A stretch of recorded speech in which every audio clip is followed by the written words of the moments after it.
It does not get much better than Thursdays. Football, Throwback Thursdays, and a brand new episode of The Mandalorian. Last week, we left off with Mando and Baby Yoda continuing their buddy cop adventure across the Outer Rim.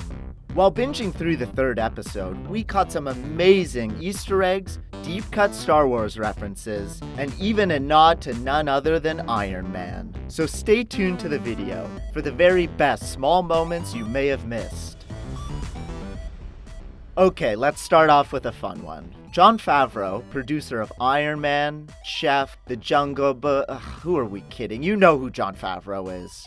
Favreau always seems to cameo himself into each project, notably playing Happy Hogan in the MCU, and The Mandalorian is no different. To begin with, this isn't Favreau's first time playing a Mandalorian, as he cameoed Pre Vizsla in the incredible animated series, The Clone Wars. The other Mandalorian, Paz, who showed up in Episode 1, but is featured much more in Episode 3, is also voiced by Favreau. However, the body is played by MMA fighter and John Wick villain, Tate Fletcher. Near the end of the episode, Paz flies by Mando in a very Iron Man-esque suit, if I must say so myself. Mando hits him with the, "I gotta get me one of those." This has to be a reference to Iron Man's suit, right? Maybe Favreau's just getting nostalgic about his time with Robert Downey Jr., but we have to think John probably has a couple Iron Man suits kicking around his mansion anyways. Okay, this one is some nightmare fuel. We noticed that there was an ITO droid in Dr. Pershing's lab. If you don't remember, this was one of the interrogation droids used to torture Leia in A New Hope. This droid is the Swiss Army knife of interrogation, with zappers, scissors, hypodermic needles, and everything else that might be needed to get the information out of the Resistance. We can only imagine this is a vintage model though, as it's hanging all worn out in the doctor's office. This is like the iPhone 3 of tortured droids.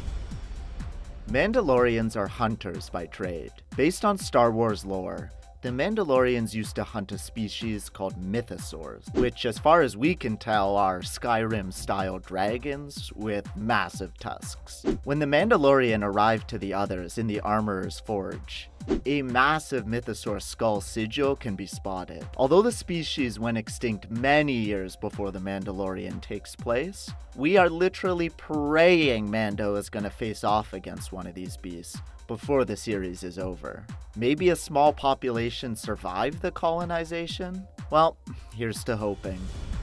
So this is the third episode in a row that's talked about bringing it back alive. Based on all the speculation out there, we're kind of assuming the target to keep alive is Baby Yoda, as the species is likely known across the galaxy from the events in the original trilogy. A Force-sensitive species are a dime a dozen in the universe, so it makes sense that they would want to preserve it for testing and use in a later fight. However, the part that really stuck out to us was when the doctor says to the client, he said to keep it alive. Pershing and the client are clearly answering to some male higher up, but we can't seem to figure out who it might be. My money is on an Empire uprising, led by somebody looking to harness Yoda's immense powers.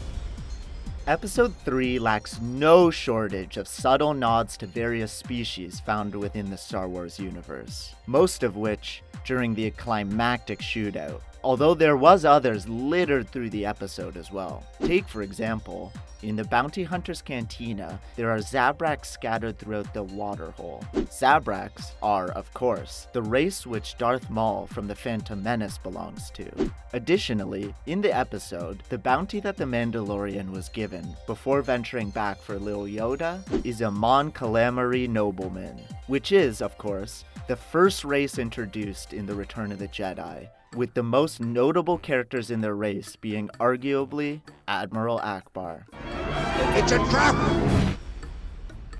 The new episode also finally answered one of the oldest questions of the series, after many years of fan speculation. When the Mandalorian delivers Baby Yoda to the client, Herzog's character gives the Mandalorian the Beskar, promised to him in the container which the client referred to as the Camtamo in the first episode. For those unfamiliar, the Camtamo has a long history and was first seen in The Empire Strikes Back, carried by the character Willrow Hood. However, its appearance and purpose was never explained, nor was it named, and due to its appearance, was subsequently dubbed an ice cream maker by fans. Now, thanks to The Mandalorian, the container/safe has a proper name instead of referring to a luxury kitchen appliance. Before we continue, subscribe to ScreenRant and hit that notification bell. And if you're on mobile, go into YouTube's settings and turn on notifications so you never miss an upload.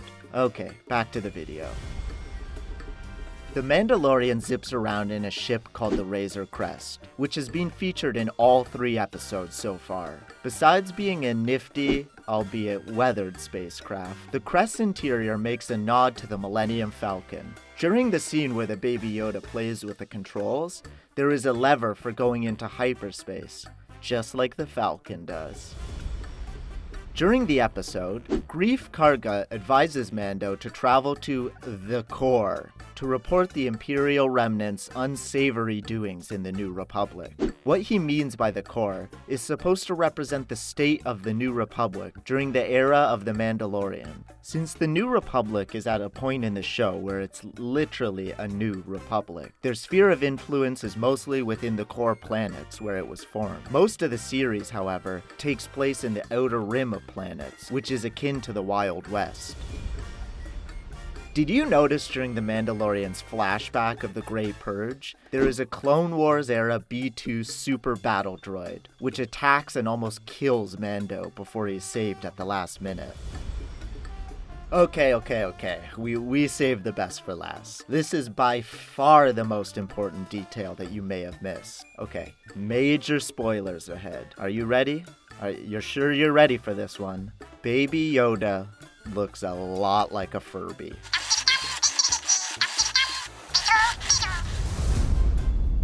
Well, that's all. Thanks for watching our video. Did you catch any of these small details? And if you caught all of them, please send your job application to ScreenRant. We will be back next week with another in-depth look at episode 4, so stay tuned.